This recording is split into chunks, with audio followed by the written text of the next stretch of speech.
Hey guys, how's it going? I realize it's been a while. It's been a long time since we've made a video. But we are on our way to see The Amazing Spider-Man, and I figured, since, you know, our YouTube channel started with talking about Spider-Man, why not restart it with the talking about Spider-Man? I don't think The Amazing Spider-Man will be amazing. Well, we'll get to that. We'll get to that. And we will talk about it after the movie and give our... this is kind of a rarity in that we're going to talk about the movie before and after seeing the movie. But first, before we talk about what we think is going to happen, what we think of, how we think the new Spider-Man movie is going to be, I want to talk about the old Spider-Man movies. I know I've ragged on them in the past and said maybe the second one wasn't as great as the other ones, but really, I mean, they are a lot of dumb fun, and they're enjoyable movies to watch. I mean, Jordan, what do you think? Yeah, I agree. Yeah, I mean, they really are fun movies to watch. Now, bringing us to this new Spider-Man movie, I mean, well, that's all fate. It's gonna suck. I mean, it's gonna be bad. There's no two ways about it. I think there'll be good elements to it. I think there'll be fun parts to it. But I think that on the whole, it's gonna be a good movie. Substandard. I mean, it's a bad movie. I don't want to say good. Jordan, what do you think? I think it'll be substandards. I think there will be good elements to it, and if you combine that with the original movies, that it would be the ultimate movie. But yeah. I mean, it's kind of going for the Ultimate Universe, which I like the Ultimate Comics, so that's why I'm kind of interested to see maybe I don't like Andrew Garfield as Peter Parker. Yeah. I don't see him as Peter Parker. If they go like sort of a spectacular Spider-Man route of things, and sort of combine the 616 with the spectacular with the Ultimate, then it could be great. I don't know. We'll wait and see. Yeah, but maybe that's our pre-thoughts. We don't think it's going to be good. We don't think it's going to be bad. I think it'll just be in the middle. And yeah, it'll just be. Hello, I'm the Nostalgia Jordan. Yeah. I review it so you don't have to. So anyway, we'll see you in 3 hours, because it's 2 hours till the movie starts. So we'll see you after the movie. Hopefully we won't be angry. We'll be happy, and hopefully it'll be a good movie. Till then.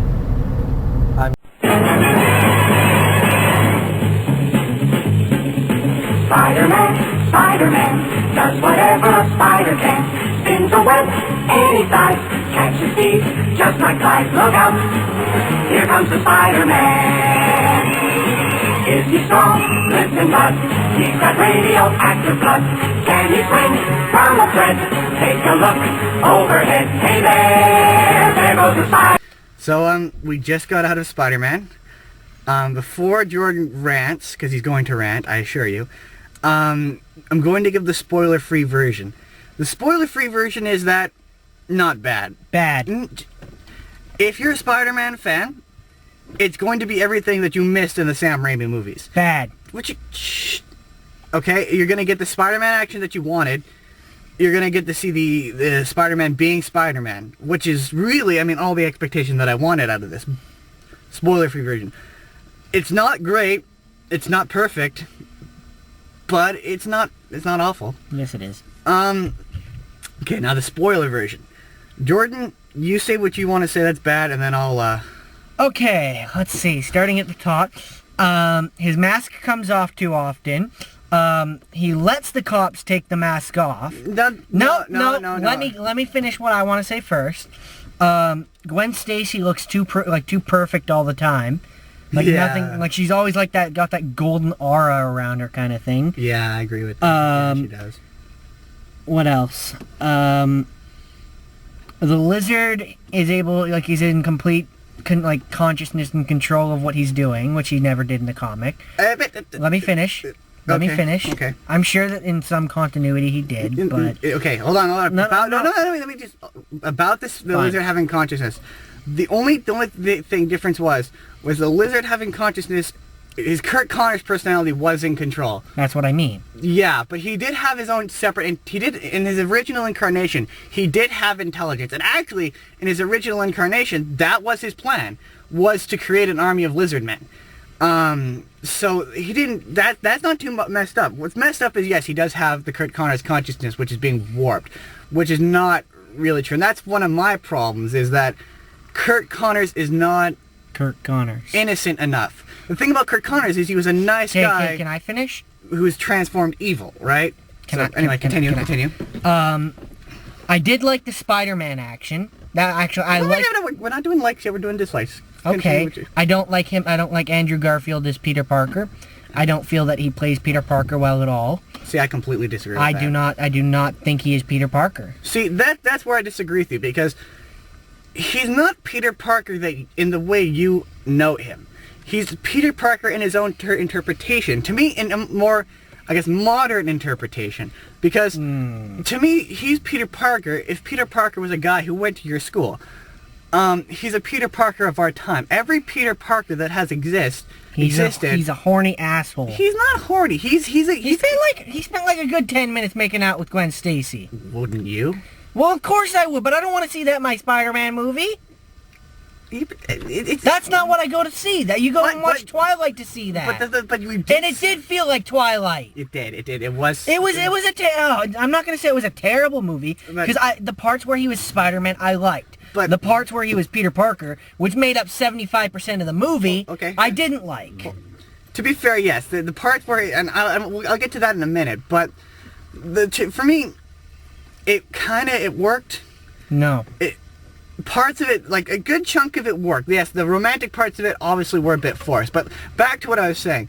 Every Peter Parker has been a Peter Parker of that time. So when Peter Parker was Peter Parker in the 60s, he was Peter Parker of the 60s. When Peter Parker was in the 90s cartoon, and then when the ultimate Peter Parker was Peter Parker of the 2000s. This is Peter Parker of the 2010s. That's why I don't like him. Yeah, so you don't relate to him as much as you did to Peter Parker in the 90s. And that's not to say he's a bad Peter Parker. He's just not your Peter Parker, which is fair. And it's not even that just the personality, it's the looks. I don't think he looks like Peter Parker. But I mean, to me, and you will disagree with me till the day end, till the end of time. I think he looks like Harry Osborn. No, yes. He's not suave enough. He's not playing suave personality-wise. Look-wise, he looks like him. I still disagree with that. But now what I did like is the fact that he was witty. He was witty, but he gradually got to be Spider-Man.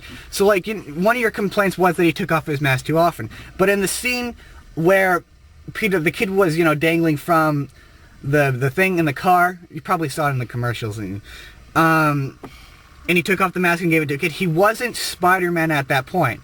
He was just a guy in a mask. It was just a guy in a costume saving people. And it was at that point, when he put the mask, that was when the transformation had completed, and he'd become Spider-Man. They still took it off a lot after that. But it kind of, and he was like, he wasn't Spider-Man fully, he was Spider-Man. Okay, this is, I can say spoilers, right? Yeah, we're into the spoilers now. Like the scene where he's running through the high school after he was fighting the lizard, and he takes the mask off. Yeah, that was dumb. He just takes he just takes it off and runs. Just takes it off and starts running. You're like, why? What? And then it's like, okay, and then there's like the scene where the cops take him, and it's like he's clearly awake, Justin. He was not unconscious. No, that's the thing is that's where I disagree, because you could tell he's still kind of woozy, and then the guy goes to reach for his mask, and the spider sense kicks in. Okay, then he still should have been able to break and then knock him away before he did it. I think it was like the spider sense woke him up. He's like, whoa, what's going on? I think that could have been conveyed better. I agree with that. That definitely could have been conveyed better. And then to top it off, okay, I can get past that. At that point, the captain still didn't know that he was Peter Parker. But then he blatantly turns around. Yeah, that was dumb. That was just to get the whole George Stacy. I don't know. Captain Stacy knows Peter Parker's Spider-Man, because that was in the comics. And spoiler, when he dies at the end, he also died in the comic, but it wasn't as like dumb and offhanded.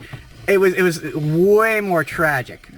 But I do like the fact that it wasn't like in Sam Raimi's Spider-Man, where it was like they killed the bad guy off at the end. No, that's one thing I do like about this. They didn't kill him off. Yeah, he can kill him off, so he can come back in another one. Yeah, potentially he could come back, which would be kind of neat. But whereas in the Sam Raimi version, he killed off every single one of the bad guys. Yeah, it was an open season on supervillains. That's for certain. But I like the fact that, like I say, it was gradual. It wasn't like he got the superpowers and all of a sudden he knew what the hell he was doing. It was too gradual. But that's the thing. It was like they could have had and they even had a training montage, and then he still didn't know what he was doing. of the movie was building up to the point where we got to Spider-Man. Like, there was 3 scenes with Spider-Man. But I mean, 4. To me, I've always said the ratio, and the ratio was technically there. No, it was like 70 to 30. He wasn't dressed as Spider-Man, but he was doing Spider-Man things. Yeah. Okay, so if you're wondering about the change of scenery, Camera died. Our camera died. I tried to charge it before going out, but it didn't really quite charge. It sucks. Anyway, what I was saying before, I was talking about the ratio. The ratio, Jordan says it's 70-30. Okay. I don't know if I would say that much exactly. Is he eating something? I don't know. I don't know the exact number. I just know that I didn't think it was enough Spider-Man and too much crappy teenage love drama. Maybe I'm just getting old. No, okay. Yeah, to be fair, there is a lot of crappy teen love drama. This movie is more based on whereas the Sam Raimi movies kind of existed within their own universe without any sort of, obviously to the bigger 616 universe, but 616. 616 is mainstream universe. Okay. However, this is more influenced by the Ultimate Universe, which isn't a bad thing. Which is not a bad thing, but of course, Ultimate Universe being influenced by teenagers is going to be by and large based around teenagers. But I didn't find that it was that bad when it came to it wasn't that overpowering. No, you're right, and that's kind of for kids. Like, but it's not. It's going. What they're trying to do is trying to attract the tween audience. Stupid. Which is dumb. But the thing is, Twilight. The hardcore Spider-Man fans are gonna go into this and be like, this is stupid. It does get stupid, but they're still gonna have enjoyment out of it, right? But okay, now let's talk about the lizard. The problem with the lizard, we did touch on the lizard earlier, is that Kurt Connors is the lizard in this. It's not the lizard is Kurt Connors. Yeah.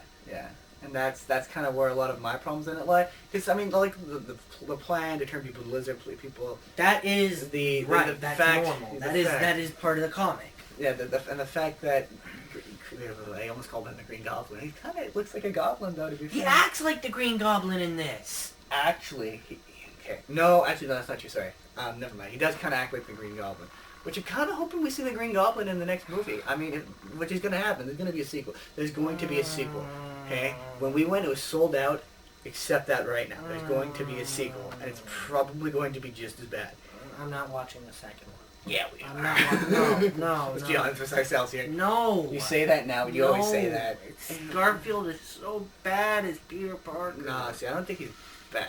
Bad. See, again, this is what I was saying to you earlier, is that it's all about your interpretation. This is going to be this generation's Peter Parker, because this generation... Well, then they're missing out on a good Peter Parker. Yeah, I don't know. I disagree. I don't think he's a bad Peter Parker. It's just how you interpret him, right? But anyway, the lizard has... We get distracted. The lizard has his own consciousness, which is not in and of itself a problem. He doesn't have his own consciousness. He has Kurt Connor's consciousness. No, what I mean in the comics. He has his own consciousness. Okay. Originally, before he became what most people know him to be, just the monster. And I have a problem with that, because to me, Kurt Connors is not... They keep messing him up. He's not a mean But guy. he doesn't start out as a mean guy. He doesn't start out as like... He doesn't start out as Mr. I'm your best friend. That's I know that's what he's supposed to be. Like you said, it's an adaptation. Actually, the best... He's actually more like the 2003 Kurt Connors, actually. The one from the 2003 animated series. I don't remember that one. He's more like that Kurt Connors. But Kurt Connors, by nature, is supposed to be a nurturing character. He's supposed to be a mentor figure. And sure... Well, he was a mentor figure. To a degree, but more of a nurturing. Not I knew your dad and you're a genius. And that is the one thing to do like. Peter Parker is a genius in this, and he was not in the Sam Raimi films. They made him seem smarter than usual, but Peter Parker is supposed to be a genius, He was a bona fide genius, and he could fix anything, kind of thing. Yeah, and that's Peter Parker. And he was like what he was in the '90s version, smart and intelligence wise. And I mean, that was one thing I did like about him. And like, it was kind of neat, like where things I didn't. Where he would be fighting the big bad guys and like crush his web shooters, like stuff like that. It's really cool, you know. And that's like I said, I like everything that has to do with the Spider-Man portion. Yeah, it was a lot of fun. It's just the Peter Parker portions I don't like. But I mean, to be fair, nobody seems to get those right. So I mean, Sam Raimi really didn't get those right. It didn't. Why it do doesn't they keep doing them then? It doesn't lend itself. Not that the comics, the story aspect of it doesn't lend itself to film. Make it mostly Spider-Man and barely any Peter Parker. Then, not the other way around. I've always said this. There needs to be the ratio, and the ratio for Spider-Man should always be about 60-40. 60% Spider-Man. This was like 60 Peter This Parker. was 60-40 the opposite way, which is not necessarily a bad thing. It's bad. Well, it's not necessarily a bad thing. It's just in this instance, the Peter Parker sections of it weren't. Give me the gun. Weren't so interesting. Give me the gun, Justin. Now, this movie is not without its stupid. This movie has. Okay. Okay. Even in recent years, they've I mean, back in the 60s when he shot the web beams, they shot into this guy. It didn't really matter where the web stuck to.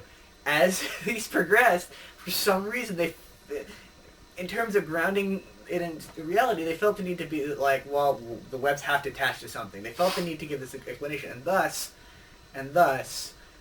movie Bob fans are gonna know this. It's the stupidest thing. He says in any Spider-Man related material. Let's not even go there, man. I'm not going to spoil it for you. I'm not. But when you see it, you will know what I'm talking about. We just laughed. Like it's like you got to be kidding. Like face palm stupid. Like that dumb. What else? Oh man. There's so many things wrong with it. Yeah, I mean, he does. I don't know if we said this earlier, but he does take off his mask a lot. I think we did say that earlier. Yeah, we did. He does. He does take off his mask a lot, which is kind of too much. But I mean, okay. And it's not even in a it gets ripped and shredded in a battle situation kind of thing. He just whoop, look at me. Dude, I'm just gonna take the mask off. I'm Spider-Man, everybody. I think though, and it's a fair statement to make. So Jordan was probably gonna do it. It's not great. Of course, it's not. In a lot of ways, it's really weird. It's like I'm not gonna say the Sam Raimi movies are better. I'm not, because quite frankly, they're not. There are aspects of it that are worse than this one, and there are aspects of there that are better than this one. To me, they're two. If we were to compare, I don't think we should use the second or third one as comparisons. Just compare the two, like the first one from Sam Raimi and this one. Yeah. Because they're the same movie pretty much. More, I think. Okay, if I had to compare them, I'd almost say this one was better because. I disagree. If we're talking about Spider-Man wise, yeah. I like it, but if we're talking about character wise in general, the Green Goblin from the other one was pretty good. Yeah, but I mean, I like him. I like the gradual. Stop and think about that, though. They were pretty much exactly the same character. Kind of, but it wasn't like the thing about the Sam Raimi is it was like light switch. Like, sure, in the beginning of the movie, Green Goblin is kind of mildly a douche, but he's not. He takes a serum and all of a sudden, bam, evil. Well, yeah, because it makes him crazy. Yeah, but it's like bam, evil. Yeah, because it makes him crazy. Just like completely insane. It's the same with Spider-Man. It's like bam. But superhero. with this, it's the same. It's like bam, competent superhero. Bam, he's evil. But it's not. But that's the difference. Yes, it is like that. He starts off. He takes the serum, and he becomes like it affects his mind, but not like completely insane like. Or lizard Hitler. Like, it's not until he does it the second time and the third time that he becomes progressively more crazy. And then by the final, it was 3 times. By the third time of increasing the dosage, that's when he's like, turn everyone into lizards. That's the logical decision. Like, it's more progressive. Whereas William Dafoe was like okay. Well, they are. You have to keep in mind though that they are different characters, and so their origins does, But I'm just saying, it was, you know what I mean? Like there was, and say with Spider-Man, it wasn't like he was all of a sudden good at what he did. At first he's not so good at climbing the walls. Like I said, and I do agree with that. I do like that they had build up to him becoming Spider-Man. I just don't think it should have taken half the movie. Yeah, that I do agree. It did take a bit long, but I mean it was kind of nice. And it dragged. At certain points, yes. I wouldn't agree that. Not the entire. I'm not saying the entire movie. I'm saying the lead up. All the lead up dragged. I don't think all the lead up. I think some of it lagged. I do agree. I found it got to the point where I was just like all the scenes of him skateboarding in the back. Yeah, I was just cut down to him. I don't care. But it was kind of neat how it wasn't like he used his web once and all of a sudden he can swing from webs. It's like he practiced on the chains, and then it's like. Then he developed the web shooters, and then he was practicing. At first he's terrible at it. I do like that they had the web shooters. And then eventually, and then by the end of the movie... And like I said, there are things that I like about. But the problem was, at the end of the movie, when he gets to the stupidest thing ever, that's when you're like, no, that's dumb, that's, But... Okay, and like I said, there are things that I like about it. But the bad outweighs the good. See, that's where I disagree. I disagree that the good was so good for me and such an improvement that I can kind of look past the cheesiness of the romance. Because, I mean, it's a cheesy story. It's a cheesy comic. And sure, they've amped up the cheesy. See, and part of it comes down to the fact that when I don't like half the character, it makes it hard to like the whole character. Yeah, I think it was a step in the right direction. Did we go into the details on this about why we don't like the Andrew Garfield thing? I don't know if we did. Yeah. Long story short, Jordan doesn't feel like he looks like... No, it's not. It's not even just about looks. Like I said, it's the vibe. I don't get the vibe of Peter Parker. For the type of character that he portrayed, I think it worked fine. I disagree. Okay, let me see. I think we've really... really... on the nostalgia Jordan. I think we've pretty much worn this one out. What else is there? There's not much. I guess we can... There's Gwen Stacy and how she looks too perfect. Yeah, we did go over that. I think we're starting to repeat ourselves here. I'm pretty sure we are. This is the problem. We just record. We start to forget what we were talking about. Let's get it started in the car and then we can cut out. Yeah, I cut out. If I didn't cut out, we're gonna keep the juices flowing. But I think that's pretty much it. Like I say, I mean, Jordan would disagree with me. It's not a bad watch. I wouldn't recommend it. I would recommend waiting until it's on Netflix and then watch it there. Yeah, or on DVD. It's not one of those. I mean, if like you got a group of friends who are all like, let's go watch the Spider-Man movie. At that point, you know what? Go check it out. I wouldn't go out of your way. Don't wait. You know, if you live near a cheaper theater, wait for a couple of weeks till it comes out in the cheap theater. Go on cheap Tuesdays. If you just still don't want to pay that much, movie pass. Otherwise, it's definitely into giving you money to go and watch it. Yeah, I would say it's definitely a rental. Don't go watch it in 3D. We didn't watch it in 3D, but just never waste your money on 3D. Justin Jordan hate 3D stamp. But yeah, no, it's definitely worth watching. It's definitely a rental or Netflix. It's worth watching once. Yeah, definitely worth watching once. Never again. It's definitely worth watching once, not twice. Maybe a second time if I'm drunk. Yeah, but otherwise, yeah. Really drunk. We haven't scored him. What are you gonna score it? 4. I'd say 6. 4. 6, definitely 6. 4. Anyways, 4. Okay, we've rambled on enough about this movie. 4. Yeah. And that's being generous. Later. Spiderman, in the chill of night, at the scene of a crime, like a streak of light, he arrives just in time. Spiderman, friendly neighborhood Spiderman, wealth and fame, he's ignored, action is his reward to him. Life is a great big hang, wherever there's a hang, you'll find a Spider-Man.